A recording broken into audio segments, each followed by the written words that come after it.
Assalamualaikum, my name is Guide Masroor Ahmad Tanuri. This is a botany second year. Chapter in the 5 biotechnology. This one topic है biotechnology and disease diagnostics. Various diseases are diagnosed through the help of biotechnology.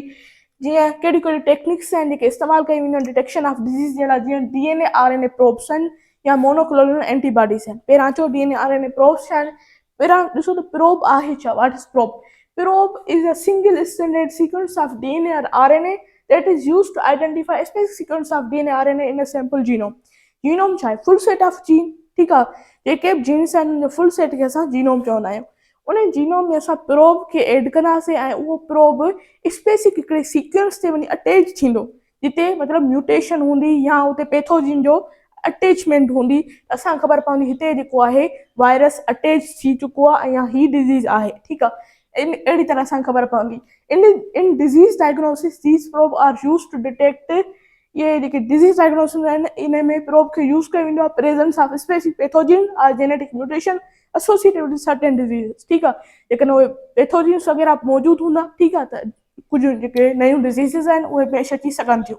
जीअं HIV disease आहे, उनखे human immuno deficiency virus आहे, human पिपिलोमा virus आहे या hepatitis B and C आहे। इन्हनि जी presence खे असांखे डिटेक्ट केरु करे ॾींदो? प्रोब करे ॾींदो। ठीकु आहे, these probe labelled with fluorescent or radioactive marker. इहे प्रोब खे सिर्फ़ु असां ईअं ई एड न करे छॾींदासीं। ठीकु आहे, प्रोब ईअं ई एड थींदो त उहो किथे अटैच थिए थो असांखे कीअं ख़बर पवंदी? ठीकु आहे, जेकॾहिं असांखे अटैच करिणो ई आहे, एड करिणो ई आहे उन फुल सेट ऑफ जीनोम में, ठीकु आहे, जीनोम में एड करिणो आहे, असां उनखे लेबल कंदासीं फ्लोरोसेंट, यानी कि हिकिड़ी ब्राइटनेस लाइट सां या रेडियो एक्टिव सां मार्कर सां असां उनखे कंदासीं। ऐं जीअं ई वञी ही ते पैथोजिन सां आहे त हिते वञी अटैच थियो, हिते छा थींदो? फ्लोरोसेंस, यानी ब्राइटनेस शो कंदो, असांखे ख़बर पवंदी हिते छा आहे? पैथोजिन जी अटैचमेंट बाइंडिंग आहे। Making it possible to detect their binding to the target DNA और RNA सीक्वेंस। ही ॻाल्हि लिखियल आहे।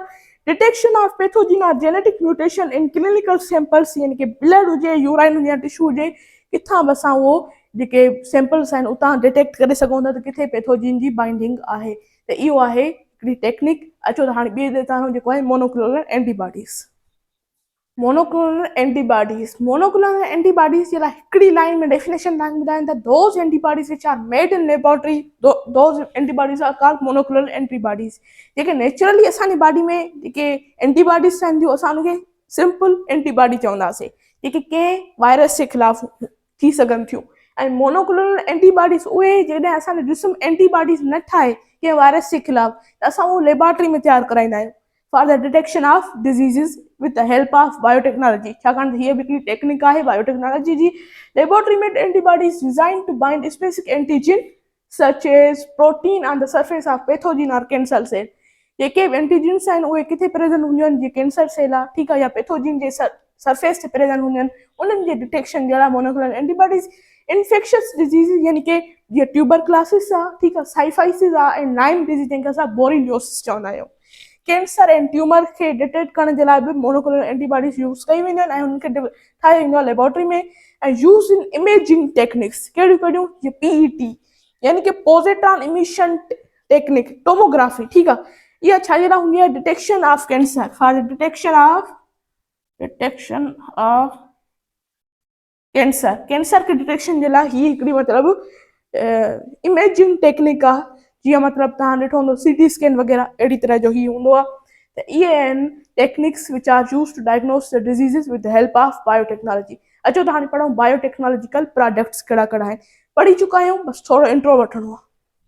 Biotechnological products: recombinant protein, those protein which are genetically modified or manipulated protein encoded by RDNA, recombinant DNA। ठीकु आहे, जेको recombinant DNA produce करे असां उनखे छा चवंदासीं? recombinant protein।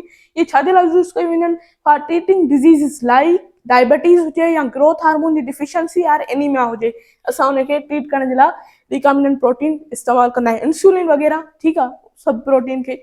ऐं उनखे अलावा मोनोक्लोनल एंटीबॉडीज़ हींअर पढ़ियासीं। Those antibodies which are laboratory made antibodies designed to target specific antigen present on the used for treating diseases. कहिड़ी कहिड़ी? कैंसर हुजे, rheumatoid arthritis. Rheumatoid means joints जी जेका इंफ्लामेशन हूंदी आहे, ठीकु आहे, भले उहो नी जॉइंट हुजे या रिस्ट हुजे, पाम, ठीकु आहे, जेके बि जॉइंट्स वग़ैरह आहिनि इंफ्लामेशन खे असां चवंदा आहियूं rheumatoid arthritis and multiple sclerosis. Multiple sclerosis हिकिड़ो इम्यून मीडिएट रिस्पॉन्स आहे जंहिंमें माइलिनेटेड शीथ ऑफ एक्सॉन, तव्हां ॿुधो हूंदो बायोलॉजी में असां पढ़ी चुका आहियूं। ही मिसाल हिकिड़ो न्यूरॉन हूंदो आहे, ठीकु आहे, ही हिकिड़ो न्यूरॉन हूंदो आहे ऐं ही हिनजो छा हूंदो आहे स्ट्रक्चर अहिड़ी तरह सां हूंदी आहे। हीअ हिनजी सोमा हूंदी आहे, ही हिनजा डेंड्राइट्स हूंदा आहिनि, ठीकु आहे, ऐं ही हिनजो छा हूंदो आहे माइलिनेटेड शीथ हूंदी आहे, हीअ माइलिनेटेड शीथ आहे। जॾहिं माइलिन शीथ छा थी वञे उनजी इंफ्लामेशन थी वञे त असां उनखे चवंदा आहियूं मल्टीपल स्क्लेरोसिस। इन सभिनी खे ठीकु करण जे लाइ मोनोक्लोनल एंटीबॉडीज़ तयारु कई वेंदियूं आहिनि। ॿियो वैक्सीन, ठीकु आहे, वैक्सीन छा आहिनि बायोलॉजिकल प्रिपरेशन सां तयारु कई वेंदियूं आहिनि। Production of vaccine through rDNA technology is to stimulate the immune system to provide protection against disease like. Immune system खे एक्टिवेट करण जे लाइ उनखे मतिलबु एंटीबॉडीज़ ठाहिराइण जे लाइ वैक्सीन खे इस्तेमालु कयो वेंदो आहे।